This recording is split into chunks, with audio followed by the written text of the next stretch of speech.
প্রথমে হচ্ছে north zone taekwondo cup 2025। এটা হচ্ছে ডিস্ট্রিক্ট সিলেকশন।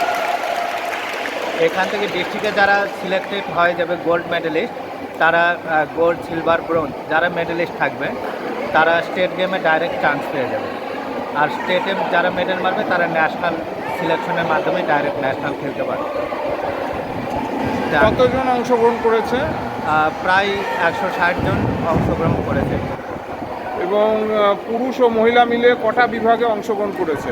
পুরুষ এবং মহিলা মিলে টোটাল 6টা বিভাগে আমরা অর্গানাইজ করেছি। যারা রাজ্য স্তরে অংশগ্রহণ করবে তারা পরবর্তীতে রাজ্য স্তরে কোথায় খেলার সুযোগ পাবে?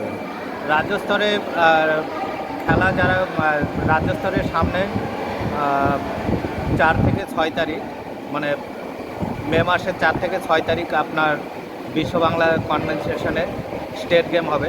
ওখান থেকে যারা মেডেল মারবে তারা নেক্সট ন্যাশনাল যেখানে হবে স্টপ 1 স্টপ 2 সেখানে চান্স পেয়ে যাবে। আপনার নাম? আমার নাম master Tanu Das. Participate of Asian game selection trial first দক্ষিণ দিনাজপুর থেকে আমি খেলেছি এবং নর্থ বেঙ্গল স্বামী বিবেকানন্দ তাইকোন্ডো অ্যাসোসিয়েশনের সেক্রেটারি।